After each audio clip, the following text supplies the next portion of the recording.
Muy buenos días, jóvenes. Espero que se encuentren bien. Estamos iniciando ya el mes de julio, ¿cierto? Mes importante en la historia de nuestro Chile, ¿cierto? Va a empezar el trabajo de la Convención Constituyente, que es una convención única en su historia y que obviamente debe requerir de toda nuestra atención y todo nuestro apoyo en la medida que se pueda. Así es que esperar que este trabajo se inicie bien y, y que operen con la suficiente independencia y con el suficiente sentido de responsabilidad de ser representantes de una comunidad que los ha elegido. Es un tema bien súper importante porque hablamos de salud, hablamos de educación, hablamos de vivienda, de derechos, de reconocimiento, de naturaleza, de respeto a la naturaleza. Son temas que hace 20 años casi ni se tocaban, varios de ellos. Entonces, es importante que tengamos una postura ante ello, que tengamos una actitud atenta, eh, porque es nuestra responsabilidad ciudadana también. Así que eso por este mes de julio. También el último mes de este semestre, así que vamos a ir ya cerrando nuestros capítulos. Eh, ya iniciamos la semana pasada, ¿cierto?, con lo que era el tejido vascular, y esta vez nosotros vamos a continuar con lo que corresponde a las células de la sangre, ¿ya? Así es que eso es lo que vamos a estar nosotros ahora compartiendo durante lo que va a ser el resto de esta mañana. Bien, pues, el tema que nos convoca en el día de hoy corresponde a la sangre, ¿cierto? La sangre es un tipo de tejido que tiene varias particularidades que lo hacen muy distinto al resto de los tejidos que nosotros habitualmente ya hemos estado describiendo. La sangre es un tejido fluido, viscoso, y que a su vez cumple múltiples funciones para el resto de los otros tejidos.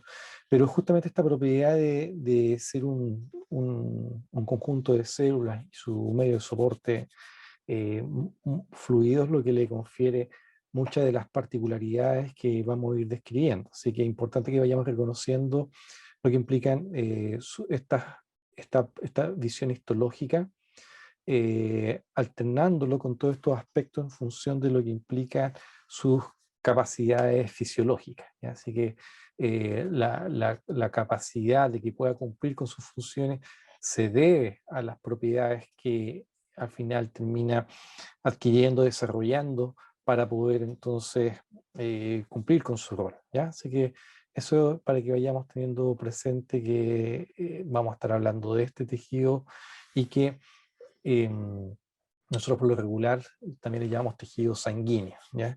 Eh, y siempre igual es relevante separarlo de lo que es el tejido vascular, ¿cierto? El tejido vascular más que nada es la red de carretera donde se distribuye el tejido sanguíneo, es la red de distribución. Tejido sanguíneo en la sangre probablemente tal. Vamos a ir hablando de cada uno de estos aspectos que aparecen aquí descritos, vamos a estar señalándonos aspectos morfológicos, detalles de su composición, la organización que tiene esto. Vamos a ir hablando también de dónde ocurre el proceso de los elementos de multiplicación, dónde ocurre la multiplicación celular de estos componentes que nosotros vamos a estar viendo. Y también vamos a aludir de manera breve a dónde ocurre el proceso de muerte celular. Así es que todos estos aspectos que aparecen aquí escritos es lo que vamos a ir desarrollando durante esta mañana. También vamos a tener una detención para describir las células blancas con un doble sentido. Uno, para entenderlo como componente de la sangre, y segundo, para reconocer como los elementos celulares quizás de lo más relevantes para lo que es el desarrollo de la respuesta inmunológica de tipo adaptativa, ¿ya? Así que vamos a estar hablando también de los elementos celulares blancos, de los glóbulos blancos, pero con este enfoque también de lo que implica ser parte del sistema inmunológico. Aquí en esta diapositiva encontramos básicamente los elementos que regularmente se describen, que están presentes en la sangre. Elementos celulares, que aquí en la fila de arriba aparece de la forma esquemática, ¿cierto? la línea de abajo corresponden a la visión microscópica de los frotis de la sangre. Y con esto entonces estamos describiendo lo que regularmente se le llaman elementos formes, ¿ya? Elementos formes, glóbulos rojos, plaquetas y glóbulos blancos. El término de glóbulos es como bien escolar, ¿cierto? Es como bien de la educación media. Y acá obviamente vamos a ir dando los nombres que se ocupa regularmente en la literatura ad hoc. El otro componente corresponde a lo que es el plasma que en sí ocupa el 54% del volumen del tejido sanguíneo. Y también vamos a estar hablando de proteínas que en general se llaman proteínas solubles y que también se encuentran presentes dentro del tejido sanguíneo. Es decir, hay una parte de células, incluyendo a las plaquetas y a los glóbulos rojos, una parte rica en agua y minerales, que es lo que encontramos en el plasma, corresponde al componente del plasma probablemente tal, y las proteínas, que son las que se encuentran también suspendidas en este plasma. Entonces, por eso se llaman proteínas solubles.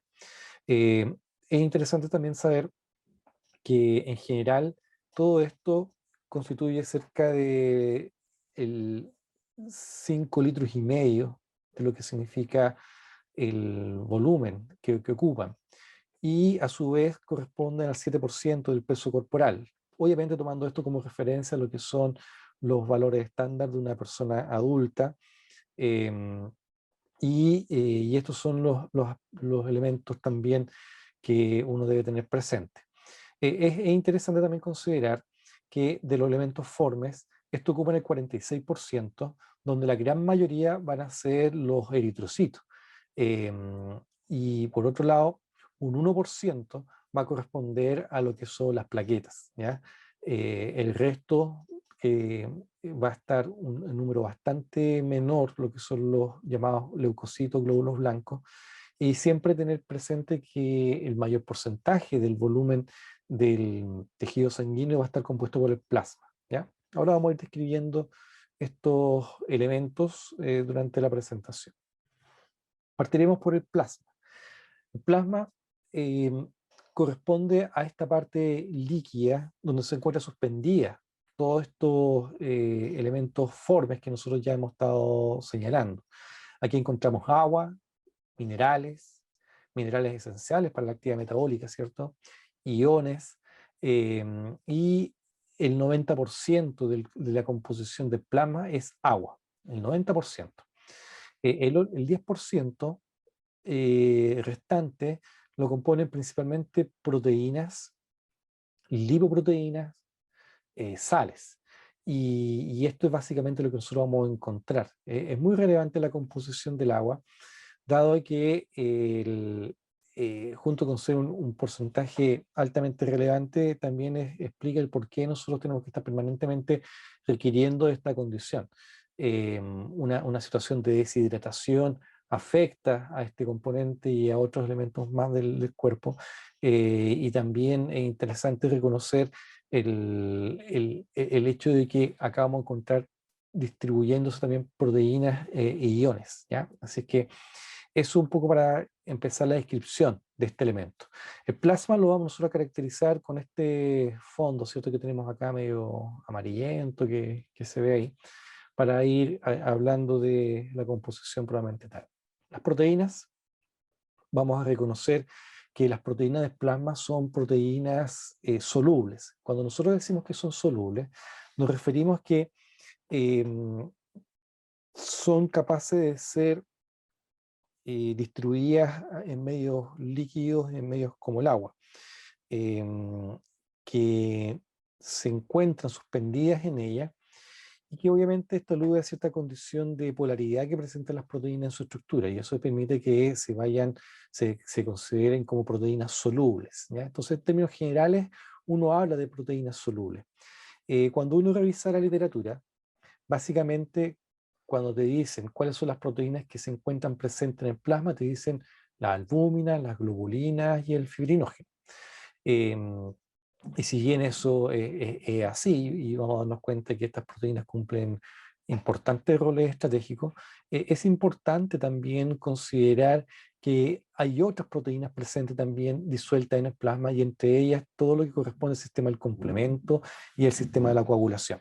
Entonces, estos son también compuestos proteicos, también son proteínas solubles, y con ello nosotros queremos destacar lo que implica esta diversidad de proteínas que vamos a estar ahí encontrando disueltas en el plasma.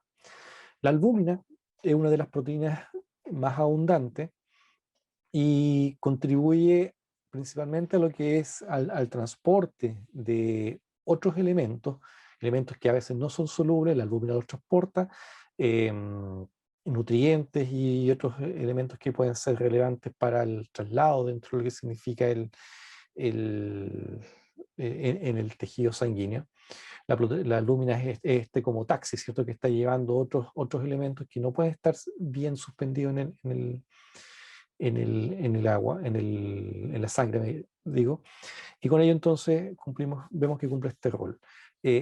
Si bien es una de las proteínas más, dada que es una de las proteínas más abundantes, es la que contribuye principalmente a la presión osmótica que se encuentra en la sangre orbital y en los vasos sanguíneos. Así es que ese es uno de los roles importantes. Un segundo grupo corresponde a las globulinas, donde dentro de las globulinas están las inmunoglobulinas, ¿cierto? Y estas inmunoglobulinas cumplen roles muy importantes y estratégicos en la respuesta defensiva. Estas globulinas las producen parte del sistema linfático, se producen a través de la diferenciación de las células plasmáticas, son ellas las que producen estas globulinas, y son vertidas al torrente sanguíneo para que cumplan con la función de defensa. Las inmunoglobulinas es la referencia principal cuando nosotros revisamos, por ejemplo, las razones por las cuales las personas se vacunan en este ambiente de pandemia. Nosotros estamos en proceso de vacunación, espero que ustedes ya se hayan vacunado, y lo que estamos haciendo es inducir la producción de globulinas, ¿ya? Específicamente inmunoglobulinas. Y esta inducción, hay todo un mecanismo que lo vamos a revisar más adelante, al cual termina produciendo estas inmunoglobulinas que son vertidas al torrente sanguíneo. Entonces estas globulinas se encuentran permanentemente ahí disponibles, con la idea de que actúen en tu defensa para cuando sea necesario. Entonces tenemos un primer grupo, que son las proteínas más abundantes, que corresponden a las albúminas. Tenemos proteínas defensivas que vamos a encontrar en las globulinas, y también un tercer grupo corresponde al fibrinógeno, el cual es una proteína que cierra una de las etapas de la coagulación, ¿cierto? Entonces, nos vamos a dar cuenta que en el plasma, junto con el agua, junto con las sales, e iones y vitaminas y hormonas, vamos a darnos cuenta que hay proteínas que van a estar cumpliendo con el rol de transporte, con el rol de defensa, proteínas que van a estar ahí permanentemente disponibles para ser activadas cuando se requiera, como en el estado de la coagulación. Y así también destacamos el sistema del complemento y el sistema de la coagulación probablemente tal. Entonces todo esto correspondería a esta diversidad de proteínas que se encuentran disueltas en el plasma. El objetivo del sistema de coagulación será formar un coágulo. El objetivo del sistema de complemento es formar un complejo que se llama complejo de ataque a la membrana, ¿ya? Complejo de ataque a la membrana, también se le llama CAM, C-A-M. Y esto es parte de los mecanismos defensivos naturales que tiene el cuerpo, ¿ya? Entonces esto nos defiende principalmente ante agresiones bacterianas, y este es un sistema que queda dentro del sistema inmunológico natural o innato. Em, si bien este sistema del complemento que vamos a describirlo a continuación tiene por finalidad activar al conformar el complejo de ataque a la membrana, también actúa como un factor quimiotáctico cuando es activado, y así permite que células blancas salgan del torrente sanguíneo y vayan a hacer el trabajo defensivo probablemente tal. Un poco lo que nosotros comentábamos en la reacción inflamatoria cuando describíamos aspectos del tejido conectivo. Señalábamos la importancia de la vasodilatación, señalábamos estos aspectos en los cuales la célula se va a liberar sus gránulos y generaba todo este cambio en las condiciones del capilar y salían células blancas. Bueno, también salen inmunoglobulinas, también sale el sistema de complemento, también salen factores de la coagulación, y cuando son activados el sistema de complemento también actúa como factor quimiotáctico y esto permite que más células blancas vayan a hacer el trabajo defensivo probablemente tal. Entonces, esto un poco para que vayamos entendiendo lo que corresponde al sistema del complemento. Acá en este esquema, de algún modo busca ilustrar las características de lo que es los factores de la coagulación. Si bien acá está describiendo cuál es la secuencia de activación para formar el coágulo, lo cierto es que todas estas proteínas se encuentran irregularmente disueltas y de manera inactiva. Esa es la gracia, que nosotros tenemos todos los elementos para que la sangre se coagule, pero está la virtud en que no están coagulados. ¿Cuándo va a ocurrir la coagulación?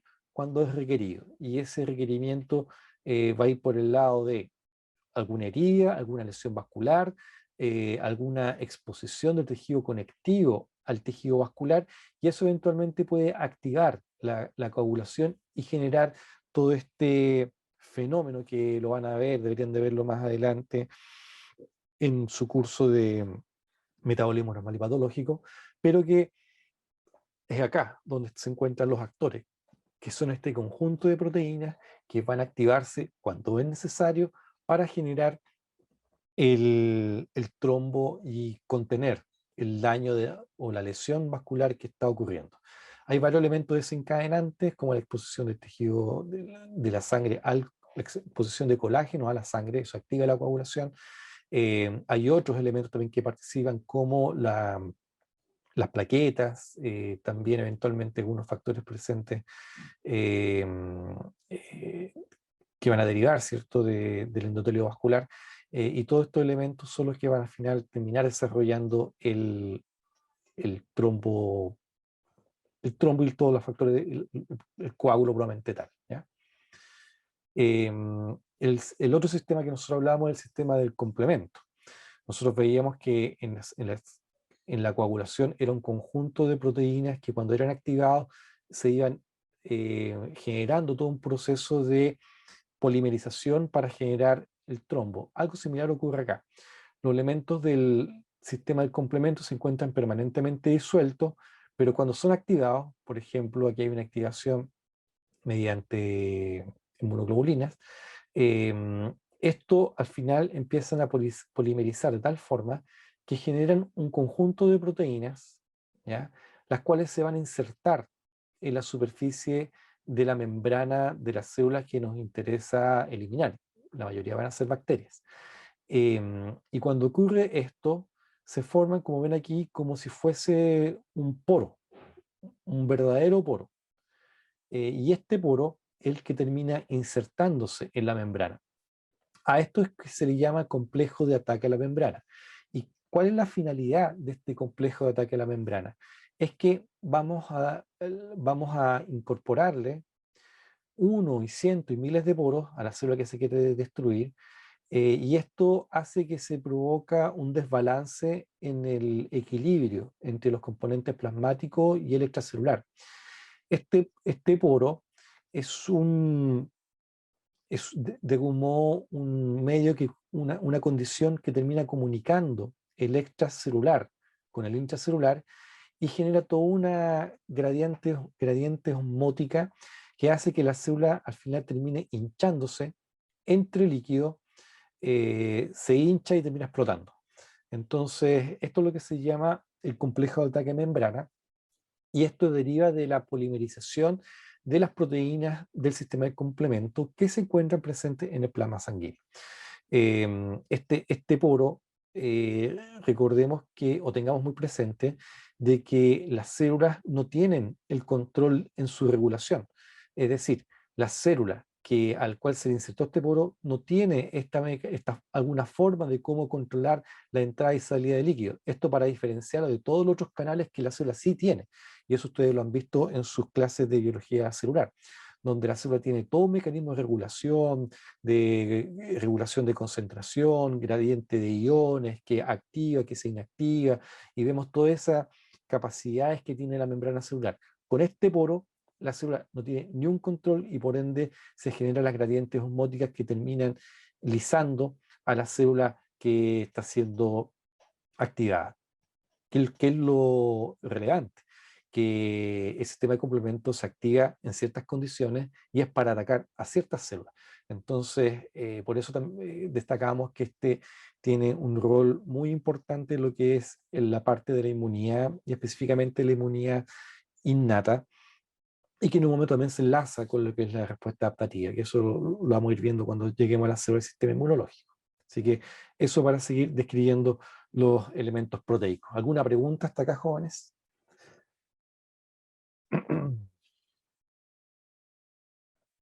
Bien, sigamos avanzando. Entonces, plasma, aguas, minerales, iones y proteínas, ¿cierto? Si nosotros tuviéramos que caracterizar un vaso sanguíneo, aquí tendríamos varios de los elementos que ustedes ya conocen. Un endotelio vascular, ¿cierto? Células del epitelio plano simple, el endotelocito así, la membrana basal de este endotelio, las células musculares lisas y la adventicia, túnica íntima, media y adventicia, lo que nosotros regularmente veríamos en una arteriola, ¿cierto? El plasma lo vamos a encontrar ahí. Ese corresponde al plasma, ¿cierto? La luz está vacía y ahí lo tenemos ocupado con el plasma. A medida que vayamos avanzando en la clase, vamos a ir agregando más elementos para ir llenando lo que nosotros encontramos dentro del tejido sanguíneo. Eh, Ahora vamos a hablar de los elementos formes y en ellos vamos a describir al hematíes, al glóbulo rojo o eritrocito, que son todos nombres para describir a esta excélula. Vamos a decirle excélula porque no tiene todos los elementos propios de la célula, y que se caracteriza principalmente por ser un disco bicóncavo. Cuando hablamos de bicóncavo es que tiene estas profundizaciones en su zona media y que corresponde a a una etapa en la cual la célula de la cual proviene perdió su núcleo y queda este elemento de membrana celular con sus elementos citoplasmáticos que son los que terminan circulando en la sangre. Por eso no sería correcto decirle que es una célula en sí, porque no lo es. No tiene núcleo ni tiene la actividad metabólica propia de una célula viva. Y desde ese punto de vista sería discutible el nombre de eritrocito, ¿cierto? Porque sabiendo que el sufijo cito es para describir formas celulares. Y de ahí es que aparecen conceptos alternativos como hematía y también al glóbulo rojo, que dan cuenta de que es una condición no celular o permitiría darle esa interpretación, pero sí deriva de ello. Esta célula, perdón, este glóbulo rojo, dentro de sus características convencionales, debemos siempre tener presentes estas medidas, que su espesor es de 2 micrómetros aproximadamente, que su diámetro por lo regular es 7,5 micrómetros. Y estos, como les digo, estas son medidas que uno debe tener siempre incorporado porque nos permite entender varios aspectos dimensionales que vamos a estar aludiendo en nuestras clases de histología, como el grosor el diámetro de un capilar, como lo que puede ser también las referencias cuando queremos compararlo con células blancas. Entonces, estas medidas tenemos que tenerlas presentes, especialmente el diámetro, 7,5 micrómetros. En general, en cuanto a la cantidad, se describe que hay entre 4,5 y 5,5 millones de glóbulos rojos por milímetro cúbico. En general se mantiene en la circulación alrededor de 120 días y una de sus principales funciones es que tiene una alta concentración de hemoglobina. dado esta alta concentración de hemoglobina, es que puede cumplir con la función de transportar el oxígeno y el CO2. ¿Ya? Es a través de esta molécula del grupo hemo, que se llama, y la cual contiene fierro, es por el cual que permite transportar las moléculas de oxígeno y también las de dióxido de carbono. Esta composición del grupo hemo, del fierro que es constitutivo, entonces nos permite entender de las particularidades que tiene el glóbulo rojo para poder cumplir con la función de ser un transportador de nutrientes, en este caso del oxígeno, que es el principal nutriente, eh, y que va a permitir que éste cumpla la función. Cuando nosotros tenemos problemas en el número de glóbulos rojos e indirectamente una menor proporción de hemoglobina, es que tenemos deficiencias nutricionales por la baja provisión de oxígeno que estamos entregando a nuestro tejido. ¿Ya? Aquí abajito aparecen algunos términos que también son útiles tenerlos presentes. Cuando los glóbulos rojos miden más de 8 micrones se llama de macrocito, y cuando miden menos de 6 micrones se llaman microcitos. Y cuando la sangre presenta un elevado porcentaje de glóbulos rojos con dimensiones anormales se llama anisocitosis, que son términos que uno va a estar viendo cuando pide cierto examen de sangre, que es un examen de rutina, que nosotros también nos vamos pidiendo en ciertas condiciones para evaluar algunas enfermedades de nuestros pacientes. Así es que es interesante que vayan reteniendo estos conceptos, ¿ya? Em, Así que eso en cuanto al glóbulo rojo. Aquí vamos a hacer un paréntesis, y aquí por favor pongan toda atención, respecto a una tarea que le han pedido en ciencias básicas. En ciencias básicas le han pedido a ustedes que estudien de manera específica ciertas formas celulares. Algunos están estudiando osteoclastos, otros osteoblastos, otros glóbulos rojos, etcétera, etcétera, etcétera.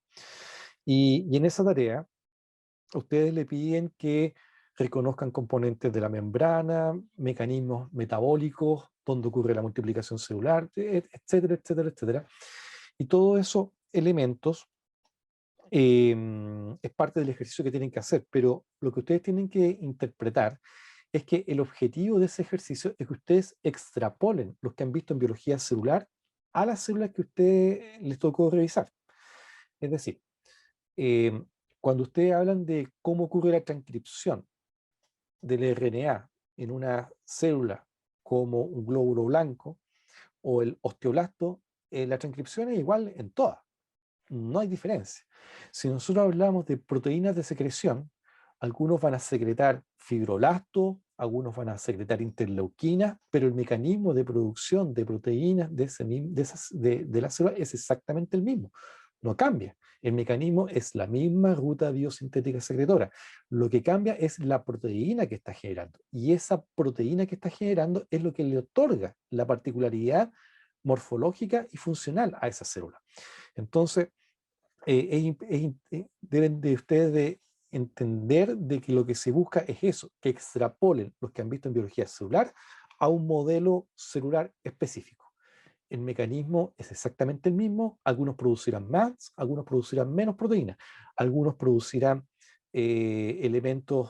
pocos elementos de comunicación o de liberación, pero la ruta es exactamente la misma. Entonces ustedes tienen que saber que cuando se genera esto hay proteínas que se van a la membrana, proteínas que van al citoesqueleto, proteínas que van hacia el medio extracelular, pero la ruta, la maquinaria celular es exactamente la misma. Así que no piensen que van a encontrar un libro del osteoblasto donde describa eso. No, porque no es así.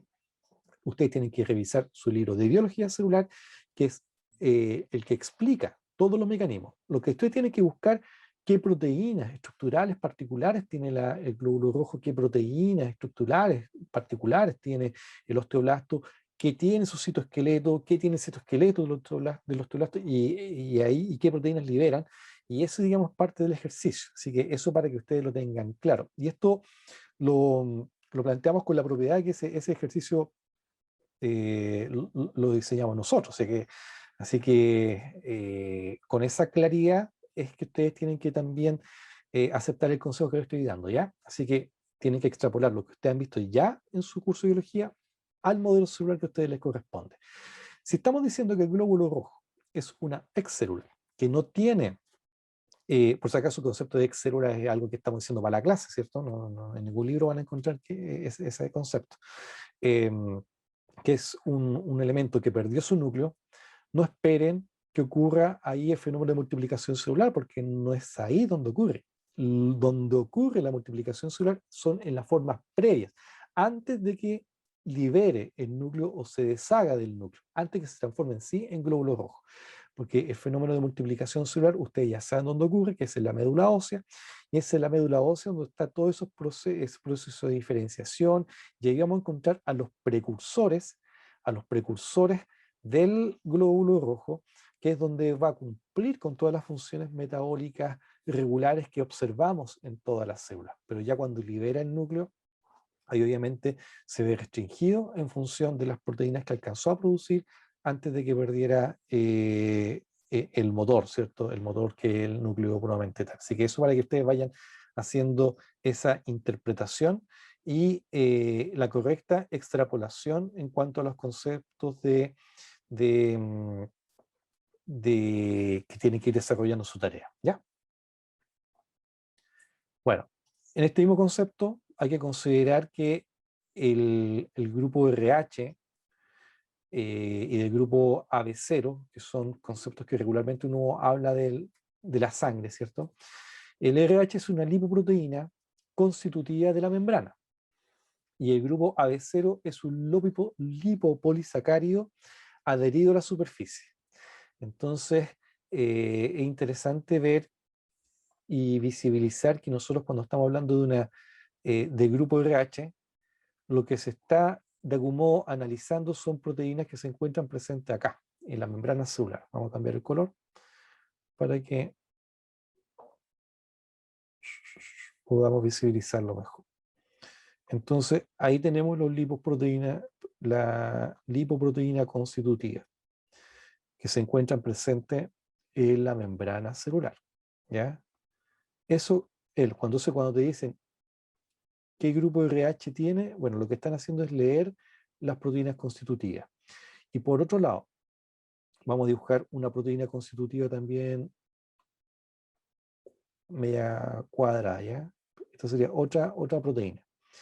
Y cuando se habla de eh, el grupo AB0, son lipopolisacáridos, ¿ya?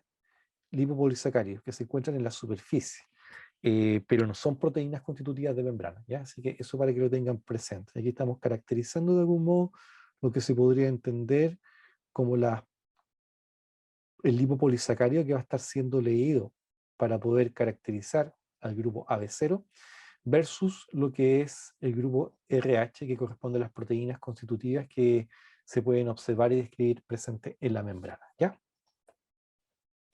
Entonces, ya llevamos dos componentes, el plasma por un lado, que es lo que tenemos ahí en ese color medio marrón, y los glóbulos rojos. Entonces ahí estamos llenando nuestro lecho vascular con plasma y glóbulos rojos. ¿Bien?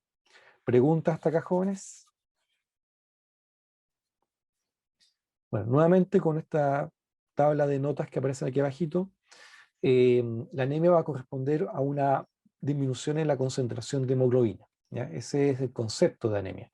No es en sí el número de glóbulos rojos lo que se contabiliza. Ahora bien, el número es un indicador indirecto, pero lo que realmente nos lleva a la condición de anemia es la disminución en la concentración de hemoglobina. Y ahí aparecen ciertos términos que conviene tener presente: normocrómica, hipocrómica, y por otro lado, cuando se habla de aumento de glóbulos rojos, se llama de policitemia, ¿ya? El tercer grupo corresponde a los leucocitos. Y cuando nosotros hablamos de leucocitos, es lo que regularmente se le ha llamado los glóbulos blancos. En términos generales, a los glóbulos blancos o leucocitos se clasifican en función de la presencia o ausencia de granos. Si nosotros miramos el contenido citoplasmático, vamos a ver que algunos tienen granos, como los que estamos viendo acá. Este tiene granos, este tiene granos y este tiene granos. Y estos, por otro lado, no tienen granos. No tiene, no tiene, no tiene. Entonces, en esta misma condición, es que se hace la diferenciación en los que son los granulocitos, porque tienen granos, y los agranulocitos. Los granulocitos, entonces, de algún modo, sería este grupo de acá de arriba, ¿cierto? Estos serían los granulocitos. Y estos de acá serían los agranulocitos. De los granulocitos tenemos a los neutrófilos, a los eosinófilos y los basófilos. Y se llamarán de esa forma de acuerdo a la afinidad tintorial, ¿ya? Aquellos que se tiñen por la eosina sean eosinófilos, aquellos que se tiñen por la hematoxilina o colorantes básicos en realidad serían basófilos, y aquellos que no tienen alguna afinidad tintorial específica se llaman neutrófilos. Y esto es como lo que estamos viendo acá. Neutrófilos acá, eosinófilos acá y basófilos en este grupo de acá. Entonces, como les decía, el nombre de neutrófilo, eosinófilo y basófilo se debe a la afinidad tintorial que presentan de los gránulos que se encuentran presentes en el citoplasma, ¿ya? Así que ahí tenemos los tres tipos. De estos tres tipos, lejos el más abundante es el neutrófilo. Entonces podríamos decir que es la célula principal en volumen. Es tan importante que los otros, el eosinófilo y el basófilo, son realmente escasos. De hecho, se considera hasta normal la presencia de 0% de basófilo, ¿ah? Eso es considerado hasta normal. Y el número mayor lo constituyen los neutrófilos, ¿ya? Como lo que estamos viendo acá. El grupo de los agranulocitos está compuesto por dos tipos celulares, los linfocitos y los monocitos. El linfocito es el que tenemos acá, ¿cierto? Que es una célula redonda de un núcleo bastante grande con escaso citoplasma, y el monocito lo tenemos presente acá en estos dos tipos. Una célula bastante grande de núcleo de aspecto arriñonado. Ese es el concepto que uno regularmente observa, ¿ya? Así es que en términos generales hay que considerar estos dos grupos, los granulocitos y los agranulocitos. De los granulocitos, la célula principal corresponde al neutrófilo, también llamado polimorfo nuclear neutrófilo, y la segunda célula importante corresponde al linfocito. Si se fijan, entre ambas células, ahí se me corrió el porcentaje, entre ambas células explican entre el 80 y casi el 100% de todo lo que implica la cantidad de glóbulos blancos o leucocitos presentes en la fórmula sanguínea, ¿ya? Entonces, eso para que nosotros tengamos presente en cuanto a lo que significa la importancia de estos dos tipos celulares. En cuanto a lo que implica el número o valor absoluto, nosotros vamos a reconocer que los leucocitos presentes en la sangre por milímetro cúbico se ubican entre los 6.000 y los 10.000. Esto para diferenciarlos de los casi 5 millones que se encuentran de glóbulos rojos, ¿ya? Entonces, si tenemos 5 millones versus 6.000, en realidad la diferencia proporcional es alta, y por ende es relevante ir considerando todos estos valores que tenemos que empezar a incorporar en nuestra memoria.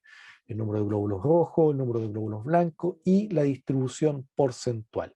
Se entenderá como normal que los neutrófilos se ubiquen presenten una concentración entre un 60 y un 70%, mientras que los linfocitos se va a considerar normal cuando se ubiquen entre el 20 y el 30%, ¿ya?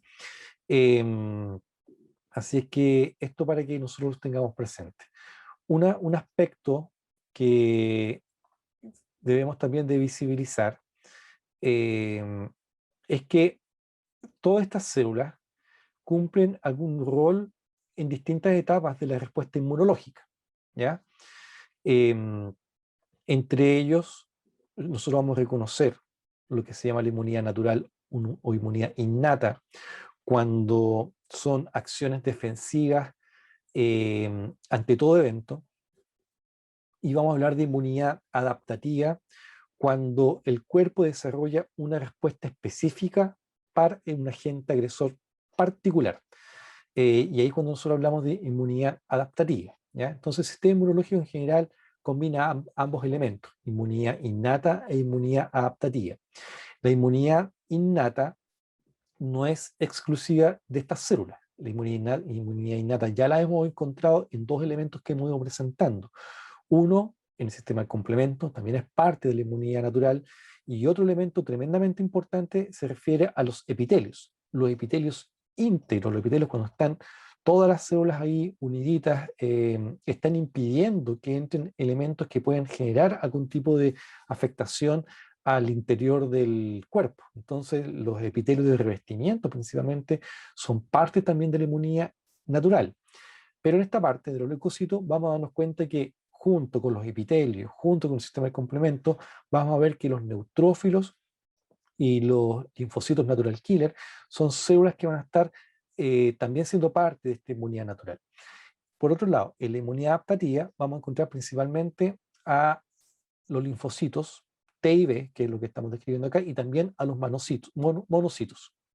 Entonces, nos vamos a dar cuenta que estas células cumplen un rol estratégico muy importante en la inmunidad adaptativa. Ojo que también habíamos señalado otro elemento celular que era importante dentro de la inmunidad adaptativa y que correspondía a la célula de Langerhans. Célula de Langerhans que se encuentra presente en los epitelios y que también cumple un rol en la inmunidad adaptativa. Solamente destacar que el monocito, perdón, la célula de Langerhans es una célula que deriva de la médula ósea y que se encuentra directamente emparentado con lo que son los monocitos, ¿ya? Así es que de ese punto de vista hay una lógica por qué es tan estratégico y es parte de la inmunidad adaptativa. Es un poco para describir todos estos elementos que son lo más importante en cuanto a volumen, los neutrófilos, los linfocitos y los monocitos. En el caso particular de los eosinófilos, estos lo encontramos principalmente aumentados o les toca trabajar cuando hay infecciones por parásitos. Ese es quizás su principal rol. También se encuentra aumentado en las alergias. Y los basófilos, como son células que se encuentran tan escasos, en tan poco volumen, en realidad no hay mucha claridad en qué rol han desempeñado. No existe una claridad absoluta para poder entender qué es lo que se ha hecho, cuál es su rol, si su rol es eminentemente histórico, es decir, parte de, en algún momento evolutivo fueron más importantes, pero actualmente ya no tienen un rol tan activo, y se les suele emparentar a cierto modo a las células cebadas, a los mastocitos, pero como ven su rol más bien especulativo. Hay algunos intentos de asociarlo a ciertos fenómenos patológicos, pero no hay claridad en realidad. Em, pero el otro sí hay claridad. Los neutrófilos, por ejemplo, tienen un rol muy importante en la respuesta defensiva natural, inmediata, por eso hay un alto número. Actúan principalmente ante infecciones por bacterias, ¿ya? Entonces, ese es, digamos, lo que nosotros debemos tener presente. Los linfocitos, por otro lado, aumentan su número principalmente ante infecciones virales, ¿ya? Entonces, ahí tenemos de algún modo controlado gran parte del espectro de posibles agresores que puede tener el cuerpo. Ante bacterias, tenemos los neutrófilos y todo después una serie de respuestas más específicas que van a desencadenarse, pero la primera línea de batalla serían los neutrófilos y los linfocitos, por otro lado, estarían eh, ayudándonos ante infecciones virales y también ante cambios celulares que pueden ser sugerentes de alteraciones como el cáncer. Los linfocitos también trabajan ahí para ayudarnos a defendernos, ¿ya? Así que esos conceptos los vamos a ver después, un poco más adelante, pero por ahora ya empecemos a reconocer estos elementos funcionales, porque uno, son muy importantes, y segundo, lo vamos a seguir citando reiteradamente de aquí hasta cuando se titule. Así que por eso incorpórelo, porque es muy útil, nos ayuda mucho a entender las respuestas patológicas. Bien, habíamos señalado que el grupo de granulocitos lo vamos a tener compuesto por los neutrófilos, eosinófilos y basófilos. Aquí tenemos de algún modo cómo se ven, cómo se observan en la... eh, aquí se... ya sé qué pasó. Cómo se observan en...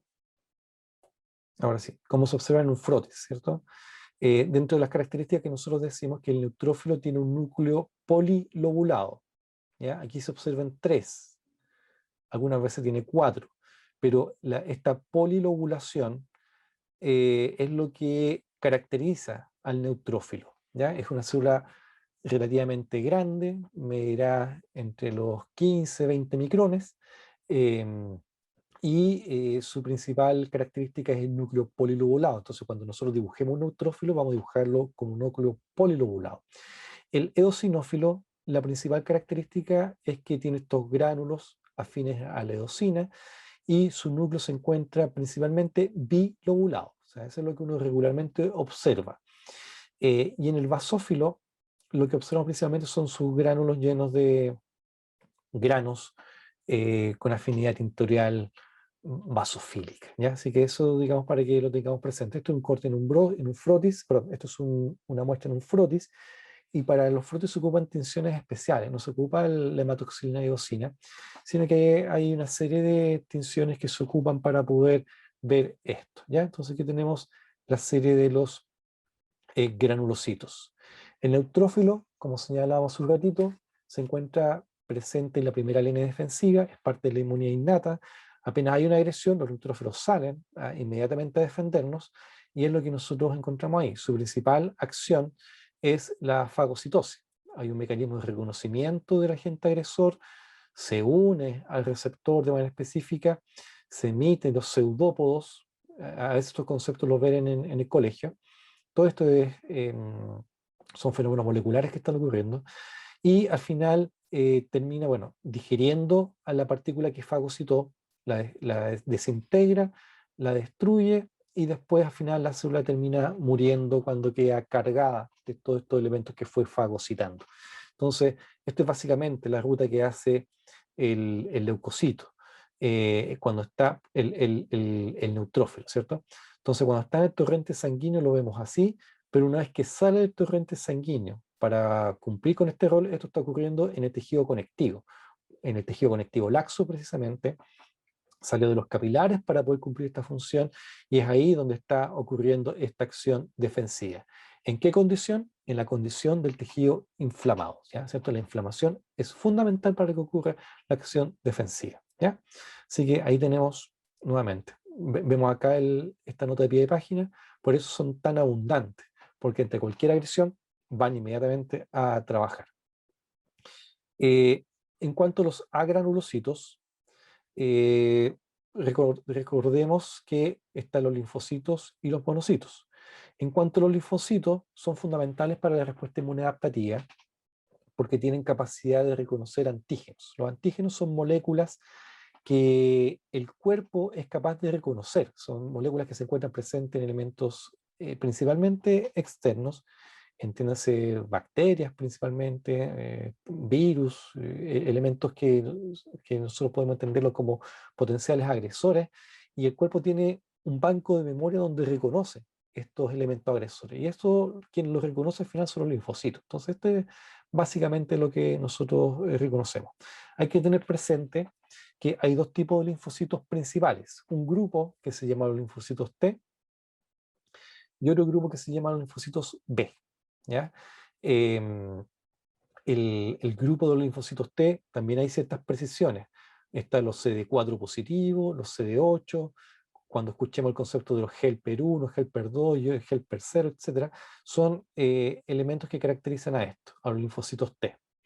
Y por otro lado, los linfocitos B son células que después, cuando son activadas, se van a diferenciar en células plasmáticas, que lo vamos a describir un poquito más adelante. Lo importante también considerar es que morfológicamente son muy parecidas en un frotis. En realidad no se puede distinguir uno de otro. Toda su diferenciación está en función de lo que uno puede reconocer de acuerdo a lo que son las proteínas que la componen. En este caso, cuando nosotros decimos linfocitos CD4 positivos, es porque tienen en su membrana la proteína que se le llama CD4, ¿no? Los linfocitos T, CD8, son porque tienen en su membrana proteínas CD8. Y en el caso de los linfocitos B, tienen lo que se le llaman inmunoglobulinas de superficie. Entonces, todos estos son marcadores constitutivos que le dan identidad a la célula, ¿ya? El linfocito T es linfocito T porque tiene estos receptores, y el linfocito B es linfocito B porque tiene este tipo de receptor y a su vez la capacidad de diferenciarse en célula plasmática. En el caso de los linfocitos T, junto con estos marcadores CD4, CD8, también hay otro tipo de molécula receptora que se llama TCR. Y el TCR significa receptor de células T, ¿ya? Así de simple, ¿ya? Cuando veamos respuesta inmune, vamos a ver cómo estos conjuntos de proteínas van cumpliendo su función, ¿ya? Por ahora vamos reteniendo morfológicamente cómo se observan y estas particularidades que se pueden visibilizar desde la composición de la membrana probablemente tal. En el caso particular del linfocito T CD8 positivo, ¿ya? ¿Se fijan cómo se llama el linfocito T? Este sería el nombre, serían los apellidos, y siempre es importante considerar el positivo, ¿cierto? Acá el linfocito CD8 positivo, CD8 positivo. Ellos tienen la particularidad, supongamos que este es el linfocito, se fijan ahí tiene su marcador de superficie. Célula tiene la capacidad de inducir la muerte celular en células que se encuentran infectadas por virus. ¿Y cómo es que induce la muerte? ¿No? Este linfocito no se los come, como veíamos lo que hacía el polimorfo nuclear neutrófilo, no lo fagocita, sino que lo que hace es liberar un conjunto de proteínas que la célula infectada o que se quiere eliminar las va a incorporar dentro de su citoplasma, y estas mismas proteínas van a activar al sistema del complemento de manera interna, ¿ya? Y al activar el sistema del complemento, perdón, el sistema de las caspasas, no sistema de complemento, activa el sistema de las caspasas presente en el interior de la célula, y este sistema de las caspasas también es un conjunto de proteínas que se encuentran permanentemente disponibles dentro del citoplasma y que terminan activando la apoptosis, ¿ya? Estos conceptos, cuando lleguen a su curso, a su capítulo de muerte celular, si es que ya lo están viendo, es lo que aparece. El sistema de las caspasas, el citocromo 3, la activación de ella y la inducción de la apoptosis y la consecuente muerte celular. Entonces, todo esto es activado por el linfocito CD8 positivo cuando hay ciertas condiciones. Por ejemplo, cuando hay infección por virus. Entonces, aquí vemos un mecanismo de destrucción celular absolutamente dirigido en función del reconocimiento de las superficies que están teniendo las células, y a esto se le llama citotoxicidad, ¿ya? La inducción de la apoptosis de manera dirigida y específica. Entonces tenemos acá los linfocitos que ya hemos descrito, y saber que el linfocito B, cuando es activado en ciertas condiciones, esta célula se va a diferenciar en una célula plasmática. Y la célula plasmática es una célula más bien de aspecto oval, con un núcleo polarizado, del cual se describe que el núcleo tiene aspecto como de rueda de carreta, producto de las zonas de condensación que presenta su cromatina. Supuestamente algo así parece una rueda de carreta, a veces parece más pelota de fútbol. Y tiene un citoplasma muy secretor, con el cual va a terminar produciendo las inmunoglobulinas, ¿cierto? ¿Se acuerdan de la composición del plasma? En este caso, inmunoglobulinas. Esta inmunoglobulina las produce por cantidades notables. Recordemos que son proteínas que están siendo secretadas, liberadas y entregadas al torrente sanguíneo, ¿ya? Entonces, esto es lo que nosotros encontramos y de lo que va a resultar finalmente la diferenciación de este linfocito B en una célula plasmática. Entonces, por un lado, vemos que el linfocito T tiene capacidades citotóxicas, por lo que nosotros hemos descrito principalmente el linfocito TCD8, y por otro lado vemos que el linfocito B tiene capacidad de inducir, perdón, la capacidad de producir inmunoglobulinas, que van a cumplir un rol defensivo estratégico, ¿ya? Así que eso para que lo vayamos dimensionando dentro de la diversidad de roles que podemos observar en torno a ello, ¿ya? Aquí tenemos el linfocito B activado, donde se ubican en este caso los ganglios, en los ganglios linfáticos, y cuando son diferenciados terminan produciendo esta célula plasmática, que quedó relativamente parecida, pero en sentido opuesto, ¿cierto? Ahí tenemos la célula plasmática, cómo se diferenció de la célula B a la célula plasmática, y por otro lado vemos aquí la misma diferenciación a célula plasmática con la consecuente producción de inmunoglobulinas. Bien, ya para terminar esta parte, el monocito corresponde a la forma en la cual se distribuye en el tejido sanguíneo a lo que nosotros más adelante vamos a reconocer como macrófago. El monocito es mientras se encuentra en la circulación, y una vez que sale de la circulación y se va al tejido conectivo, pasa a llamarse macrófago. Es decir, nosotros no encontramos monocitos en el tejido conectivo, ni encontramos macrófagos en la sangre. Es la misma célula, pero cuando está en circulación se llama monocito, y cuando está en el tejido conectivo corresponde a macrófago.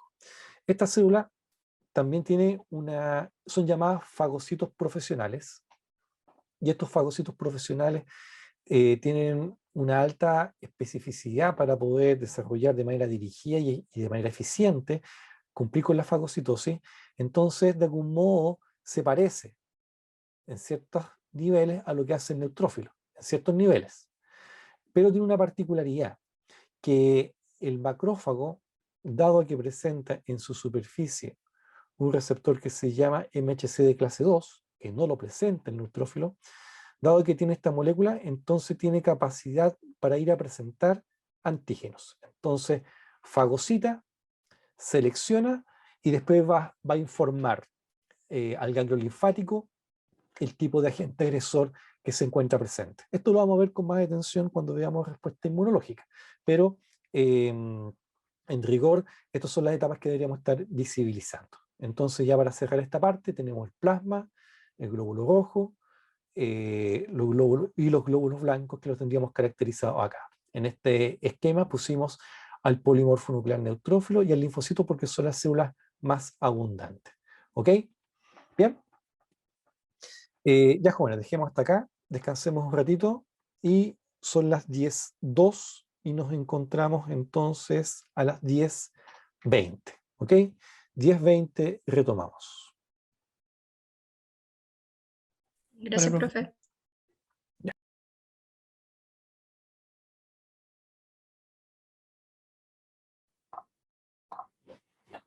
Bien, jóvenes, vamos a retomar entonces la presentación, ¿ya? Así es que partimos inmediatamente. ¿Alguna pregunta antes? ¿Algún comentario? ¿Alguna observación? Profe, ¿cuáles eran los receptores del monocito? Ya, vamos a mostrarlo ahí para que lo veamos. Para ver qué fue lo que señalamos. En el caso del monocito, hay dos receptores, entre un montón de receptores. Siempre es interesante tener siempre presente eso, que no es solamente un receptor, son varios receptores, son varias proteínas de membranas que actúan. Entre ellos destacamos dos, que es el receptor para fracción constante, que se llama, o se simplifica con ERFC, y el receptor que se llama MHC de clase 2. ¿Ya? Este MHC de clase 2 es lo que permite al macrófago presentar antígenos, ¿ya? Esa es la función de esta proteína. Y a propósito de la misma pregunta que nos hace, como la función es presentar antígenos, entonces el macrófago es una célula presentadora de antígenos. ¿Y qué otra célula presentadora de antígenos era que ustedes conocían?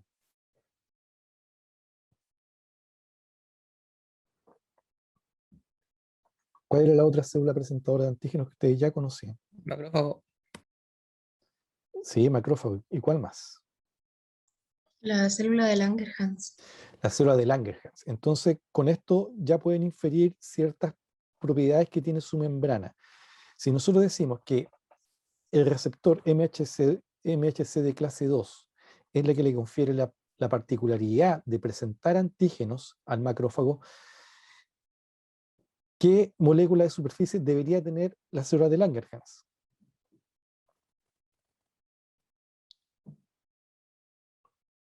Para que pueda cumplir con su rol de ser una célula presentadora de antígenos.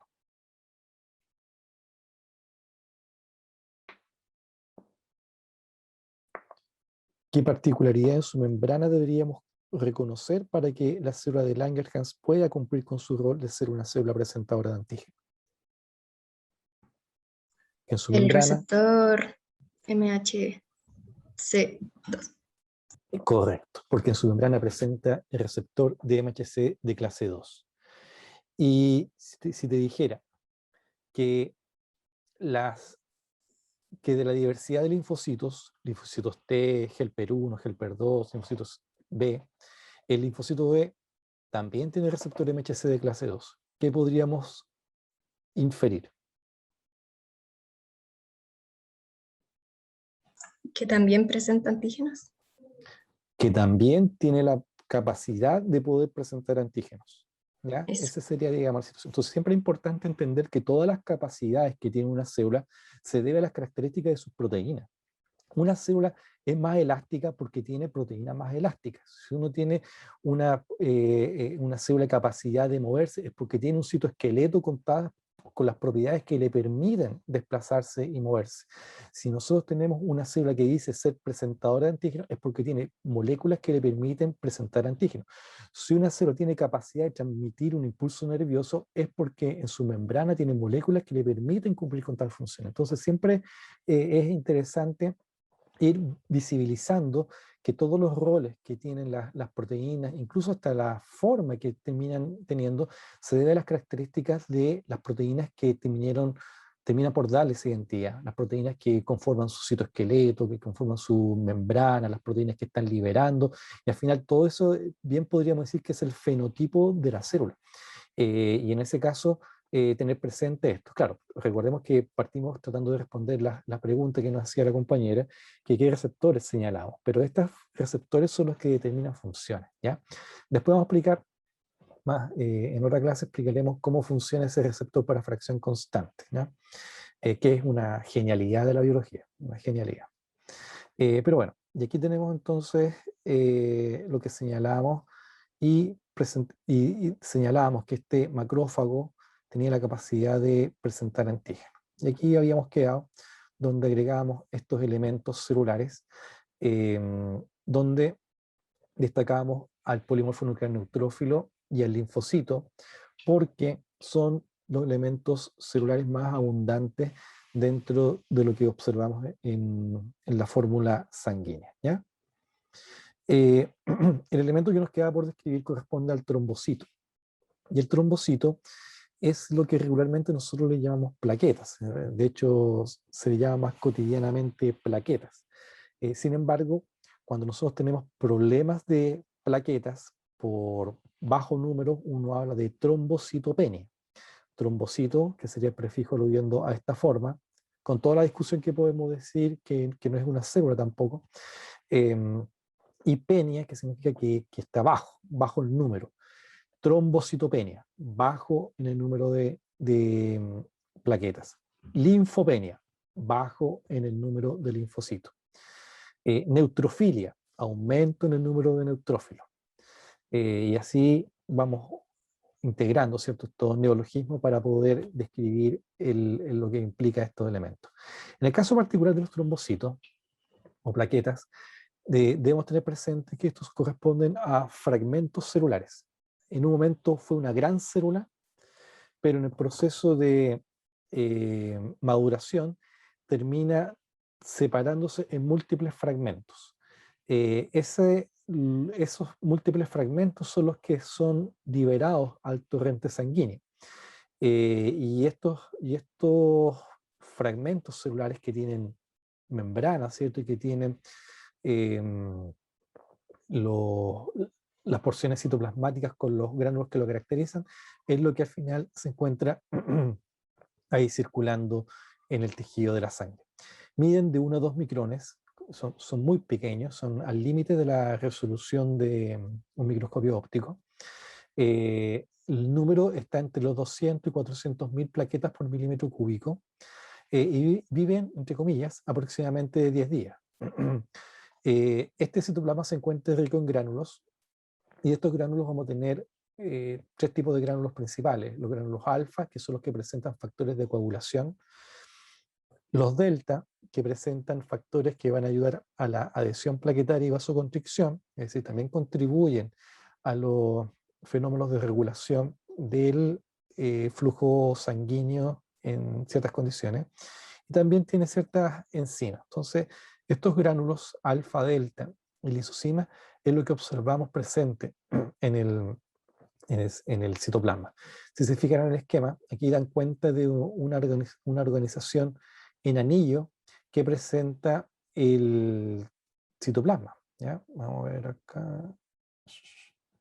Acá hay una disposición en anillo del citoplasma, que es lo que también le confiere ciertas propiedades elásticas a la plaqueta también.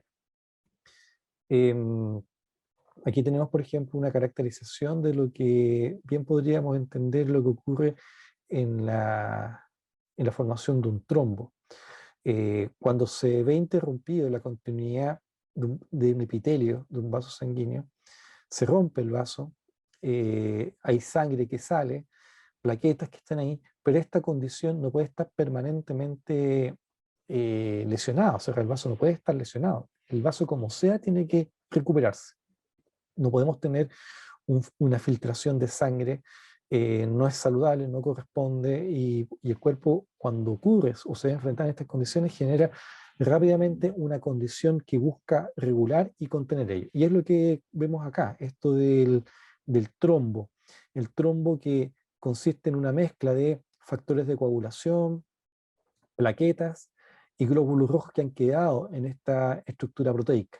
Y esto genera un tapón que es temporal, que es transitorio, que va a ayudar a evitar que la sangre siga saliendo y que el fluido sanguíneo siga circulando. Entonces, esto es básicamente lo que vemos en un trombo. Y acá vemos entonces que hay plaquetas que han sido activadas, factores de la coagulación, factores de coagulación que se encuentran presentes disueltos en el plasma, y también factores de coagulación que se encuentran presentes en el mismo citoplasma plaquetario, y con las proteínas que también habíamos descrito presentes en el plasma, como el fibrinógeno, que para final conformar este tapón. Esto es una secuencia, ¿cierto? Hay un orden que va ocurriendo. Lo realmente interesante es que todas las proteínas y todos los ingredientes se encuentran permanentemente presentes en la sangre, pero no están permanentemente activadas, se activan solo bajo ciertas condiciones. Y por otro lado, una vez que se activa, el trombo no sigue creciendo ad eternum. Es un trombo que se estabiliza y se detiene. Y eso es parte también de lo que implica los mecanismos de regulación o de homeostasia, que regularmente se habla, que es lo que estamos viendo con este ejemplo. Y acá las plaquetas y los factores de coagulación tienen su rol, ¿cierto? Entonces, dicho eso, de los trombocitos, entonces reconocemos el plasma, los glóbulos rojos, los polimorfonucleares neutrófilos, los linfocitos y las plaquetas. Ahí pusimos plaquetas. Entonces, esto es algo que regularmente nosotros deberíamos visibilizar dentro del torrente sanguíneo. Ahora bien, si se fijan en el gesto técnico que pusimos, es que todos los elementos que no son plasma se encuentran circulando en el centro de la luz del vaso sanguíneo. Es ahí donde se encuentran eh, distribuidos dentro de lo que es la lógica del vaso sanguíneo propiamente tal. No tenemos nosotros los polimorfos nucleares por acá o los glóbulos por allá, no se encuentran, digamos que de algún modo con cierta distancia de lo que es el endotelio. Y obviamente esto es lo que vamos a tener en los grandes vasos, que ya vieron en las sesiones pasadas con el doctor Moreno, las arterias elásticas, arterias musculares, las arterias precapilares, y después cuando llegan al capilar es ahí donde ocurre el encuentro íntimo entre lo que es el glóbulo rojo y el tejido, el cual tienen que ir oxigenando y recogiendo CO2. Pero en general encontramos esta distancia. Esta distancia es lo que hace reconocer a lo que se le llama el flujo de la sangre. Esta distancia que vemos acá es mantenida y conservada en todo el recorrido y es lo que caracteriza al flujo sanguíneo. Entonces, cuando ocurre inflamación, la inflamación genera cambios no solamente en el tejido conectivo, hay una dilatación capilar, hay salida de líquidos, hay cambios en el flujo sanguíneo y los elementos formes que se encontraban circulando en el centro de la luz, en el centro de esta sección vascular, la condición de inflamación hace que se lentezca el flujo y que las células vayan al endotelio. Y eso se le llama marginación. Y esa marginación es consecuencia del acto inflamatorio. Entonces, eso ya es parte de una respuesta celular, es parte de una respuesta fisiológica, es parte de los cambios, las condiciones probablemente tales que están ocurriendo en el vaso sanguíneo, pero se altera esta condición de normalidad para la condición de inflamación. Entonces, nuevamente, la inflamación es importante, la inflamación es necesaria para que se desencadenen todas estas respuestas y cambios en el flujo y también lo que es la correspondiente salida de proteínas, de líquidos, de células que tienen que estar ocurriendo para que se desencadene de buena forma la respuesta defensiva y también lo que va a ser la respuesta de cicatrización que viene a continuación, ¿ya? Así que eso para que lo tengamos también presente. Nuevamente, los mismos elementos que presentamos en las diapositivas iniciales, tenemos a los glóbulos rojos, las plaquetas y la serie blanca, siempre teniendo claro los elementos que están en mayor volumen, ¿ya? Y por las razones que hemos ido también describiendo y señalando. El importante rol que tiene el plasma con todos sus elementos componentes, agregando y también teniendo siempre presente y relevando el valor de las proteínas que se encuentran ahí disponibles, ¿ya? Bueno, de las funciones podemos inferir varias. Uno, nutricia, el tejido sanguíneo cumple con la función de asegurar la nutrición de todas las células del cuerpo. Por eso se distribuye en una fina y amplia red que le proporciona el tejido vascular, pero su principal función es la nutrición. ¿Nutrición de qué? Oxígeno, agua, iones, hormonas, y también recoge los materiales de desecho, CO2 y otros elementos más que pueden estar viendo. Para eso ocupa sus proteínas de transporte, para eso ocupa su alta composición en el agua probablemente tal, y la distribución que está haciendo de los elementos minerales e iónicos principalmente, ¿ya? Una segunda función, defensiva. Defensiva por todos estos elementos que presentan, partiendo por el sistema del complemento, continuando con la acción que hacen los neutrófilos, todo esto aparte de esta respuesta inmune natural, y también la respuesta adaptativa que se logra con los linfocitos principalmente. Recordemos también que vamos a encontrar otras proteínas nuevas que van a ser las inmunoglobulinas, que las produce el plasmocito, ¿cierto? El plasmocito se encuentra no en la sangre, sino que confinado en ciertos órganos, pero va a estar produciendo estas proteínas que van a ser vertidas al torrente sanguíneo para entonces cumplir con estas acciones defensivas, ¿cierto? Entonces tenemos un importantísimo rol en la nutrición y en el resguardo metabólico de todas las células del organismo, este rol defensivo que va a estar dado por elementos propios de la inmunidad natural y de la inmunidad adaptativa, eh, y, va a cumplir un rol también en lo que significa el balance eh, salino que va a presentar, y dentro de estas sales también regula al pH de la sangre, por si acaso. Eh, Cumple el sistema pulmonar, el sistema renal y el tejido de la sangre mantienen un pH optimizado, ¿ya? Y eso se debe principalmente por las proteínas que se encuentran presentes en la sangre.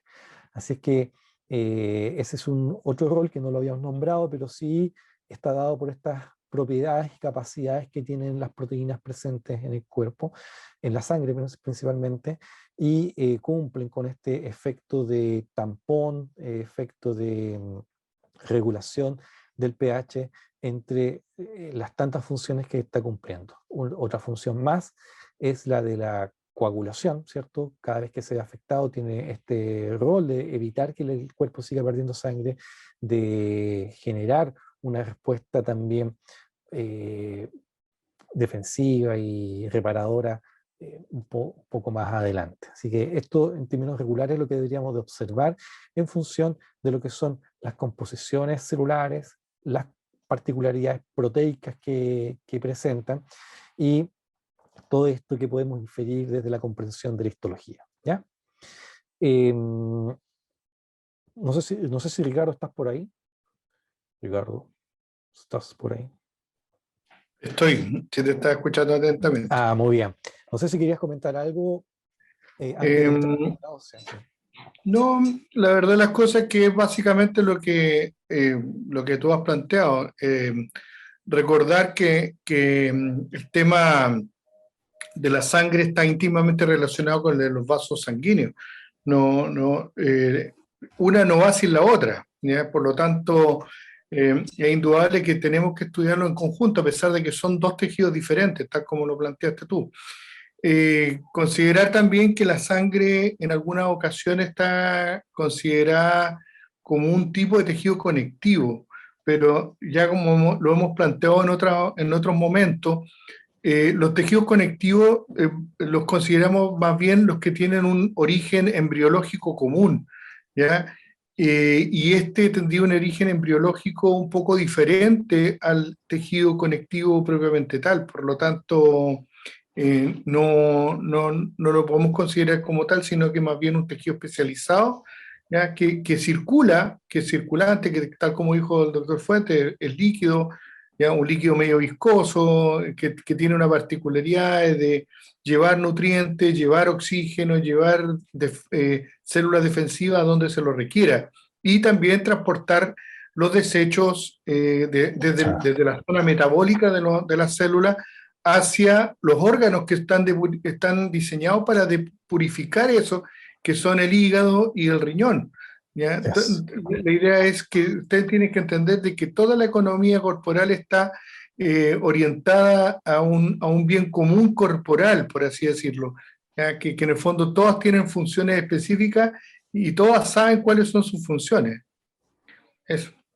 Bien, muchas gracias, Ricardo. Sí, efectivamente, nos estaba faltando comentar esa parte de que en el concepto del sistema circulatorio, siempre en sus esquemas básicos encontramos por un lado el corazón como estructura central, y hay un paso, lo que significa la circulación pulmonar, y otro paso lo que es la circulación renal y el hígado. Son elementos que conforman en la comprensión de lo que es el sistema circulatorio, pero la razón de ser es que la sangre, que está siendo distribuida por esta red, debe de cargarse de oxígeno y debe de liberar el CO2 que ocurre en el pulmón, tiene que liberar desechos que está ocurriendo en el riñón, y tiene que también ser procesada y limpiada en el hígado también. Entonces eso es parte del sistema circulatorio que de algún modo asegura la conservación de buena forma de la sangre, que la sangre se encuentra en buenas condiciones. Y un último órgano, que es donde ocurre finalmente la muerte celular de todas estas células, o están siendo eliminadas, es el órgano del vaso. El vaso, recuerden, con B larga, ¿cierto? Como se decía hasta hace algunos años atrás, y con Z. El vaso, este órgano que se encuentra en la zona izquierda de la parte alta del abdomen, donde la sangre ahí es filtrada. Recuerden que ahí se encuentran unos capilares que se llaman capilares fenestrados, sinusoidales, capilares sinusoidales que vamos a encontrar ahí, que van a tener la capacidad de ir filtrando e ir reconociendo aquellas células que se encuentran en mal estado y las van sacando de circulación. Eso ocurre en el vaso. Entonces, las células, cuando empiezan a acumular uso y llevan mucho tiempo en circulación, pierden capacidad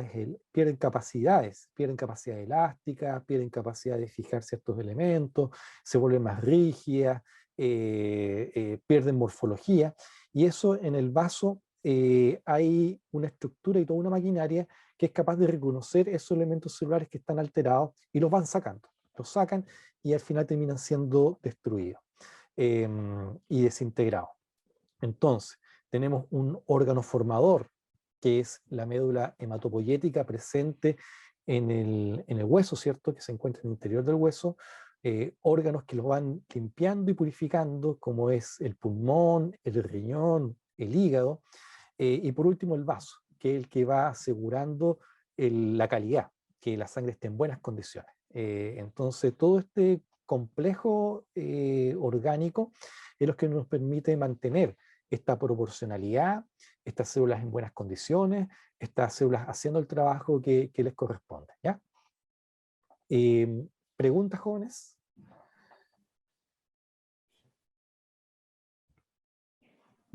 Bien, pues la última parte corresponde a médula ósea y vamos a aludir a algunos conceptos muy generales de hematopoiesis. Este igual es un capítulo más breve. Y vamos a recordar ciertos elementos que habíamos señalado ya en las primeras clases de tejido conectivo y cuando hablábamos de tejido óseo. Cuando pedíamos caracterizar al tejido óseo y hablábamos del canal medular y específicamente del hueso trabecular, decíamos que el espacio dejado por las trabéculas se encontraba principalmente tejido hematopoyético y también médula amarilla. Tejido hematopoyético también se le llama médula roja, y la médula amarilla era el tejido graso. Y es acá, efectivamente, donde ocurrían los fenómenos de multiplicación celular que van a dar origen a los elementos protoamentetales los que van a conformar a la sangre. Es decir, los glóbulos rojos, linfocitos, monocitos, sinófilos, basófilos, neutrófilos, plaquetas, todos derivan de los fenómenos de multiplicación celular que están ocurriendo ahí. Y ahí nuevamente, a propósito de la tarea que tienen ciencias básicas, ¿dónde ocurre la actividad multiplicativa del glóbulo rojo? El glóbulo rojo no se multiplica, sino que son en las formas previas. ¿Y dónde se encuentra esto? En la médula ósea, los precursores del glóbulo rojo. Y también, por otro lado, todas estas células que estamos viendo acá, que le llamamos glóbulo blanco, también son formas diferenciadas. Las formas indiferenciadas o las formas previas se encuentran, la mayoría de ellas, en la médula ósea. Entonces, es importante que nosotros visibilicemos que el gran órgano productor de los elementos celulares de la sangre y también los otros elementos formes, entiéndese glóbulo rojo y plaqueta, están ocurriendo en la médula ósea, ¿ya? Y dentro de lo que implica el concepto de formación de estos elementos celulares y elementos formas generales, se plantea el concepto de hematopoiesis. Cuando hablamos de hematopoiesis, estamos hablando de la generación de los elementos que van a conformar a las células de la sangre. En esta hematopoiesis, nosotros reconocemos que hay un precursor común. Este precursor común se llama célula madre pluripotencial, y se entenderá que es una célula bastante grande, si nosotros lo comparamos, por ejemplo, con nuestro referente, que es el glóbulo rojo, ¿ya? Es una célula bastante grande, de un núcleo bastante grande también. Y esta célula pluripotencial es la que va a tener la capacidad de diferenciarse después en las series que van a dar origen a las formas agranulocitos, y también a los que serán más adelante llamados los granulocitos, incluyendo a los glóbulos rojos. Entonces, todo esto deriva de un precursor común que corresponde a la célula madre pluripotencial. Obviamente, cuando empieza a diferenciarse, empiezan a aparecer ciertos nombres propios del linaje. Célula madre linfoide, porque va a dar origen después a los linfocitos. El megacariocito, megacarioplasto acá, y después pasa a ser megacariocito, que es el que va a dar origen a las plaquetas. El monoblasto, que va a dar origen después al monocito. Y después la serie mieloblástica, que va a dar origen a las series granulocíticas. Y después del proeritroblasto propiamente tal, y que también va a seguir diferenciándose hasta que pierde el núcleo, forma el reticulocito, que es la forma previa antes de que entre la circulación, y termina siendo el glóbulo rojo. Entonces, como ven, hay todo un detalle de una cantidad de formas precursoras antes de que las células alcancen su máximo nivel de diferenciación, que es lo que aparece ahí destacado en cada uno de los recuadros. Con la excepción del linfocito B, que su máxima diferenciación es la célula plasmática, que vamos a ver que ocurre en los ganglios linfáticos. Pero en rigor deberíamos tener presente. Ahora bien, para nosotros, ¿qué esperamos como sus profesores? Es que tengamos claridad que las formas diferenciadas de las células que nosotros vemos en el torrente sanguíneo corresponden a eso, a sus formas diferenciadas. Y todo el trabajo de multiplicación y de madurez celular está ocurriendo en la médula ósea. No esperamos que aprendan todos estos nombres que aparecen acá, no para nada. Sería algo, hasta un despropósito, no correspondería a eso. No piensen que les vamos a pedir que hagan este esquema, pero sí visibilicen esto, porque justamente es acá donde todo esto lo que vamos a encontrar en la médula ósea, todo esto, incluso hasta esto vamos a encontrar en la médula ósea, ¿ah? Todo esto. Pero la diferenciación está ocurriendo hasta acá, hasta este nivel, ¿ya? Y que cuando nosotros hablamos de alteraciones en la multiplicación celular, vamos a estar aludiendo principalmente a alteraciones que están ocurriendo a nivel de la médula ósea. Y si nosotros hablamos de alteraciones en la multiplicación celular, esto lo vamos a encontrar en condiciones reactivas, donde necesitamos que aumente el número de neutrófilos. Entonces, cuando se necesitan más neutrófilos, vamos a encontrar aumentada esta serie. ¿Y cuándo vamos a tener aumentada esta serie? Por ejemplo, en condiciones de inflamación, en condiciones cuando necesitamos una respuesta defensiva importante por infecciones que podemos estar desarrollando. Entonces, ese, digamos, es el eje que deberíamos de visibilizar. Y por otro lado, si nosotros estamos considerando que hay formas que están superando la respuesta normal, las formas alteradas donde hay un excesivo número ya patológico, no una respuesta adaptativa, sino una condición patológica, vamos a estar hablando de condiciones neoplásicas. ¿Y cuáles son las células que van a estar en estado neoplásica? No van a ser las formas diferenciadas, porque estas formas diferenciadas no tienen capacidad de multiplicación, sino que las formas que van a presentar formas neoplásicas las vamos a encontrar principalmente en este grupo, en las células que van a estar aquí, eventualmente conservando la actividad de multiplicación de manera más activa. Entonces, estas son las células que entran a caracterizar lo que más adelante vamos a conocer principalmente como leucemias, eventualmente linfomas y otros cuadros neoplásicos que eventualmente pueden darse, ¿ya? Entonces, por eso cuando hay un cáncer de leucemia, lo que se hace es extirpar la médula ósea. Se extirpa la médula ósea y se busca un donante para injertar una médula ósea sana que sea capaz de cumplir con las funciones, pero no en condición de enfermedad. Entonces, eso, digamos, es parte del ejercicio conceptual que nosotros tenemos que estar desarrollando. ¿Por qué ocurre esto? ¿Dónde ocurre el fenómeno de la leucemia? ¿Por qué se extirpa la médula? ¿Por qué se buscan donantes de médula? Y podemos de algún modo ya ir comprendiendo esa parte de la respuesta terapéutica ante el manejo de ciertos tipos de cáncer. En este caso, los cánceres que afectan a la serie blanca, leucemias y linfomas principalmente, ¿ya? Aquí hay otro esquema que complejiza mucho más el esquema anterior. Aquí por lo menos habían ciertos elementos y aquí aparecen otros más. Y aparecen ciertos conceptos como las UFC, que corresponden a las unidades formadoras de colonias, ¿cierto? Tenemos una célula madre pluripotencial que correspondería a un tipo de UFC y después estos se van diferenciando en, valga la redundancia, en diferentes tipos de UFC que son las que van a tener la capacidad todavía de formar y de multiplicarse. Si se fijan, acá aparecen, perdón, desde acá, todas las UF son las que conservan capacidad de multiplicación, ¿ya? Todos los otros que aparecen, que se encuentran por debajo de esta línea, ya son formas más bien diferenciadas. No todas funcionales, pero ya diferenciadas. Todas las UFC conservan capacidad de multiplicación celular, que es un poco lo que queríamos caracterizar acá, ¿cierto?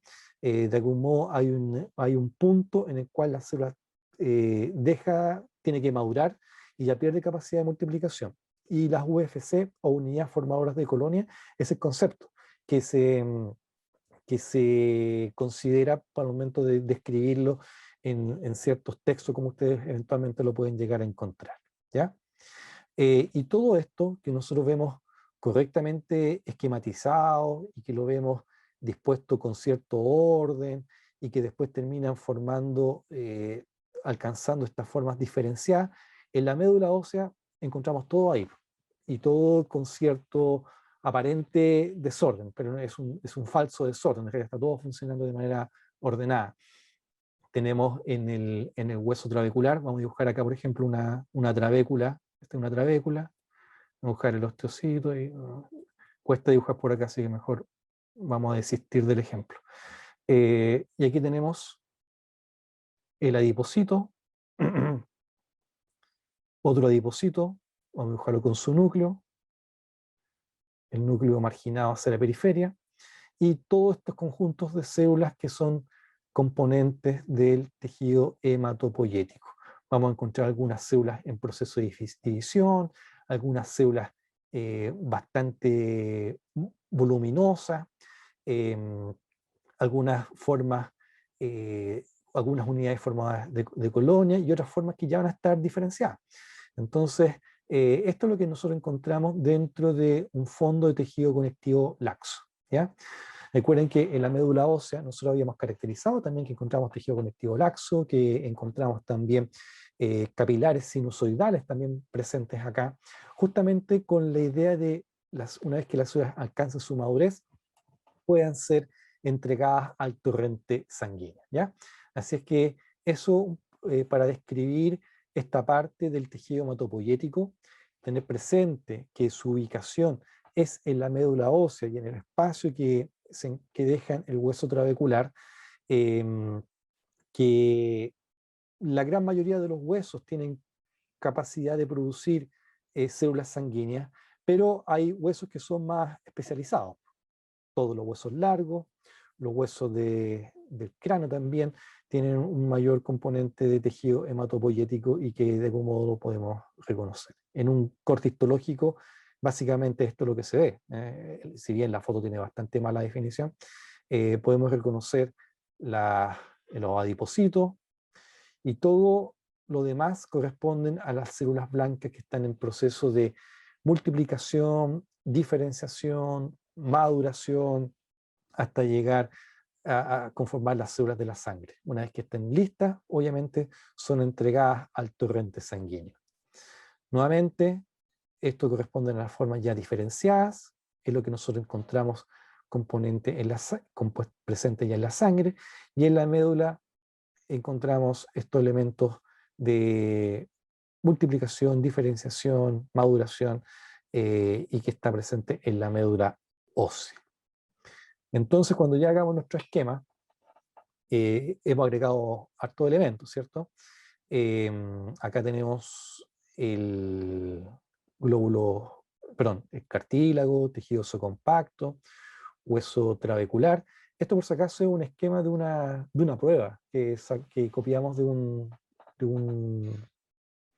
que rescatamos de un trabajo de años anteriores. La caracterización, en este caso, del periósteo y todos los elementos. A esto ya le podemos agregar vasos sanguíneos, agregar músculo, podemos agregar la capa de tejido graso, el celular subcutáneo, el epitelio de la piel propiamente tal, y ahora agregamos médula ósea y entendemos por qué vemos esto y a dónde van a terminar siendo canalizados para caracterizar a los componentes de la sangre propiamente tal, ¿ya? Así es que eso, estimado, no sé si tiene alguna pregunta o Ricardo, alguna observación, algún comentario por hacer. Solamente comentar que el tejido hematopoyético inicialmente incluso tiene una ubicación extracorpórea una parte del pedículo que une el embrión, ¿no es cierto?, que se llama el pedículo alantoideo. De ahí las células migran en masa hacia el hígado, ¿ya? En el hígado permanecen ahí por el periodo fetal, produciendo la sangre, y también van migrando y que después terminan ya cuando en el recién nacido ya prácticamente no quedan células hematopoyéticas en el hígado, sino que se van todas a los vasos, a la médula ósea, donde van a ser protegidas, ¿no es cierto?, y se van a persistir en la producción de la sangre. Recordar también que la sangre es un elemento que está en constante reproducción, por lo tanto, también es susceptible a sufrir errores, ¿no es cierto?, que podrían llevar a una leucemia, pero obviamente los mecanismos que tiene de control, obviamente, eso lo impiden. Obviamente, cuando hay una leucemia o un linfoma es porque algo falló.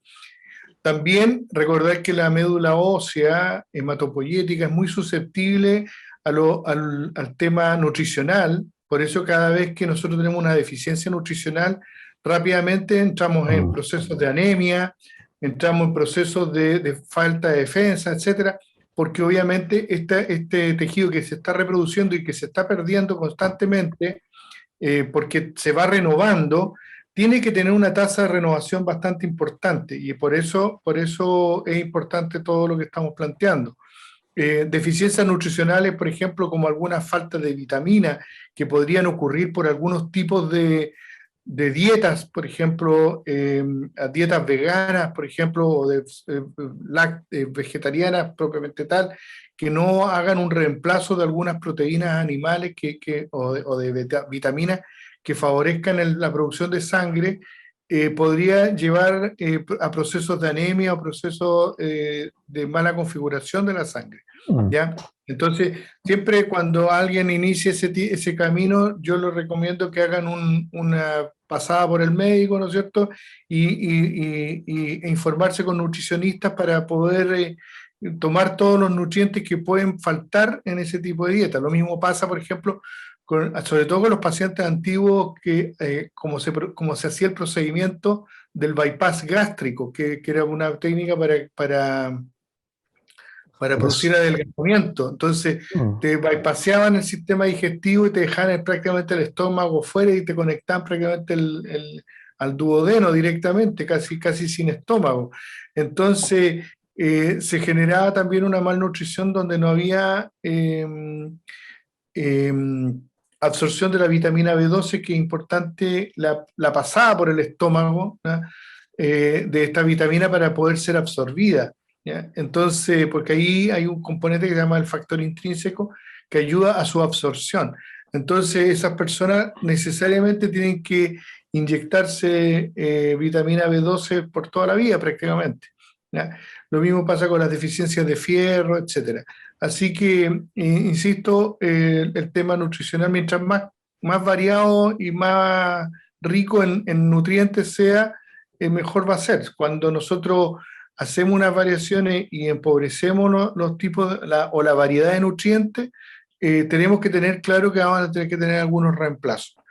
Eso como porque en el fondo prácticamente hay una moda actual de ser vegano y animalista, etcétera, pero resulta que los seres humanos no fuimos diseñados para eso, ¿ya? Es cuestión de mirar nuestros dientes nomás y nos damos cuenta inmediatamente que tenemos una característica omnívora, ¿ya? El tema también, bueno, básicamente lo que yo les planteaba, de que los centros hematopoyéticos que al final persisten, obviamente son en los huesos, especialmente los huesos largos, en los canales medulares. eh, Puede ser que en la mandíbula, el maxilar, tengamos en alguna ocasión algún tipo, un esbozo de médula hemopoyética que podríamos encontrarlo, pero no es lo frecuente que encontremos, ¿ya? Lo frecuente lo vamos a encontrar más en los huesos largos, como les digo, y en el esternón. El esternón es un lugar, y los coxales, que son los huesos de las caderas, que ahí habitualmente son de donde Por ejemplo, las muestras de médula ósea, cuando los hematólogos hacen un froti o hacen un estudio de la médula, la sacan habitualmente del esternón. Y cuando necesitan hacerse trasplantes de médula, donde necesitamos una gran cantidad de médula para trasplantarla a otra persona, que ha sido eliminada su médula ósea decía el doctor Fuentes que se la sacan. En realidad, no es que se la saquen, lo que pasa es que la matan, ¿ya? O sea, le colocan droga y al final termina eliminando la médula ósea y a la persona obviamente va a caer en un estado de falta total de sangre. Entonces necesitas tú recomponer esa sangre, ¿ya? Y se toma médula ósea de pacientes, ¿no es cierto?, desde las caderas habitualmente, que son los sitios dadores por excelencia. Pero obviamente tiene que haber una compatibilidad inmunológica importante, porque si no los pacientes se pueden morir. Pues, o sea, de hecho puede existir lo que se llama, y de hecho ocurre, la enfermedad de injerto contra hueso. O sea, la médula ósea que te injertan, después te ataca y te mata, ¿ya? Entonces, por eso tiene que haber una compatibilidad absoluta. Eso y algo más. No sé si va a referir, o si ya te referiste, porque en un momento estuve ausente, Sí. con respecto del hemograma, no sé si de la prueba Sí, que nosotros hacemos o solicitamos sí. para fórmula roja y blanca. Sí, lo hablé tangencialmente, pese a que hablé de los valores absolutos y los valores relativos. En general, Ya. todas las veces, un poco para responder a la observación que nos hace el doctor Moreno, toda esta forma en que nosotros veíamos la cuantificación de los valores absolutos y los valores relativos de los glóbulos rojos, glóbulos blancos, la distribución porcentual, el número de plaquetas, eso se observa en un examen de rutina, que eso lo dijimos también, que corresponde al hemograma. Entonces, en el hemograma, cuando uno pide un hemograma al paciente, aparece toda esta descripción incluyendo parámetros incluso como la concentración de hemoglobina y otros parámetros que son de interés que nos ayudan a entender cómo está la calidad de la sangre. Entonces, el hemograma es un examen de rutina que lo pedimos con cierta regularidad, ¿cierto? El odontólogo lo pedimos también, obviamente, y nos permite evaluar ciertas condiciones de salud. También, por ejemplo, si nos permite detectar infecciones ocultas muchas veces. En lo regular yo lo pido eso para ver si tengo un cuadro viral ahí en desarrollo, si hay condiciones también asociadas a procesos aparentemente neoplásicos, como linfomas que se desarrollan en la boca, y el hemograma también lo puede acusar. Entonces, ahí uno está viendo, y también las condiciones de las capacidades de coagulación, tomando como referencia el número de plaquetas. Ahora bien, eso en cuanto al hemograma, pero hay otras pruebas que nos permiten medir otras funciones también, pues, pruebas de coagulación, pruebas de actividad del hígado, función renal, que al final se transforman en un conjunto de herramientas. Pero el hemograma es la herramienta básica que nos permite a nosotros reconocer el número de células, la distribución porcentual y también las particularidades en torno a lo que significan las capacidades de la hemoglobina y a su cantidad. Eso.